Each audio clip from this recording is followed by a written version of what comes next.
Well, good morning. It's Saturday story time, and I thought this was Friday, but it's Saturday, and I usually do this on Friday so I can get it out at midnight. Well, from now on, you're just, I'm just gonna roll with the punches, and yesterday was not a good day, so here I am, a day late and a dollar short.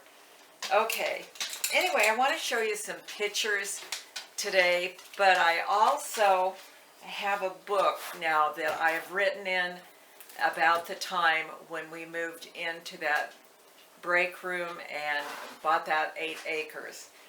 And I had told you and showed you that the back of it that was burnt had a wall around it, and it was actually 40 feet by 40 feet. It was walled in, except at the very back it was like it was going to be maybe a door, like a garage door put in, so there was quite a wide area that you could step out of. And I also told you that the fields had cement dumped in them from broken sidewalks or whatever. Well, I'm going to show you some things I did with that. But when we got there and sort of settled, we didn't get there until May, actually, because it took time to really make those break rooms into livable space. And so I would go in the back, and the back in that 40 by 40 feet, it was full of what people called alkali weed.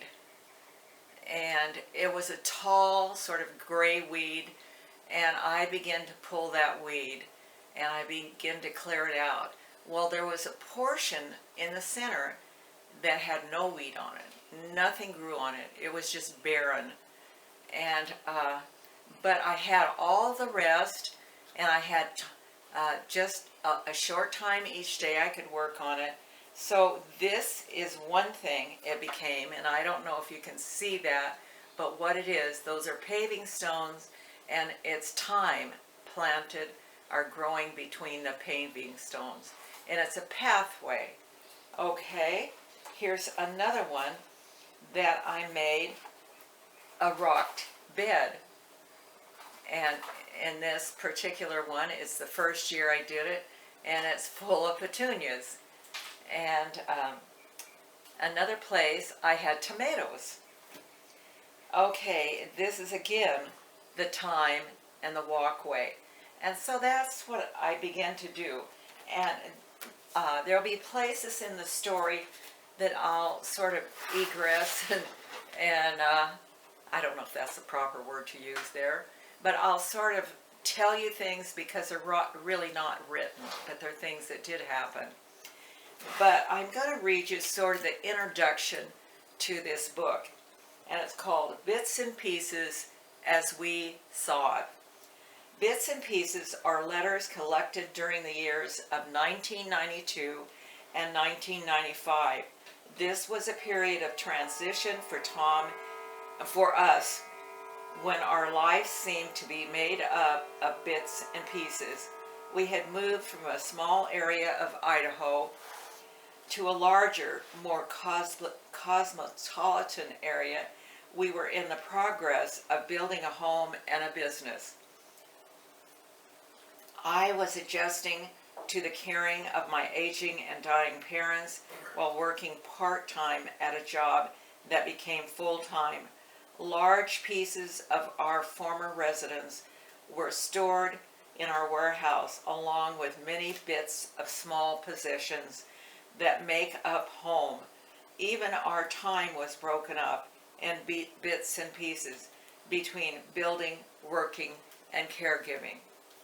The letter started at the ending of my manager job at Hickory Farm Store in Boise, and end with leaving the Bon Marché to become housewife and shepherdess. During this time, we saw our lives of bits and pieces in a different perspective from our little upstairs break room apartment. And in the course of living, as it is the way of life, many good memories were gathered up in bits and pieces, along with many character building times. Okay, and I will read the first one. It starts out in January. This is January 1992. And I'm not going to read, okay. January is the proper month for putting away the past, for planning new programs and projects. Our past has been involved in our 3 moves from Council to Boise, from Boise to Nampa, pillar to post, whatever that means. Last spring, we purchased 8 acres in Nampa with an excellent shop and large warehouse on the property. We then converted the break rooms into an apartment and moved in. It is small, cozy, and cute. It took until August for all of our council properties to sell, and not until September were all the possessions and the chattel boxed, moved, and stored in our own warehouse. The boxes in the meantime have been moved pillar to post, and this time I know what that means. It means we've had to restack them over by another post or pillar. I can't find a thing. It's the Bermuda Triangle concept. All is hopelessly lost. I now live without or by again. Okay, also at this time, our daughter and son-in-law moved from Eureka, California to Payette, Idaho, which was not too far from us. And they sort of, anyway, they got involved in a lot of things, and the home that they had was pretty dysfunctional too. And we helped them, they helped us. In November, Hickory Farms, and so our daughter and son-in-law had a lot of things stored also in our warehouse. In November, Hickory Farms decided to join us in storing things. I'm talking about a spacious warehouse. Our 2 vehicles are parked in it. Tom's lumber is stored in it. The firewood is stacked in it. The birds nest in it. And there is still room to roller skate. When fall fell, Tom and I were both rushed into our busiest season, deadlines and Christmas orders.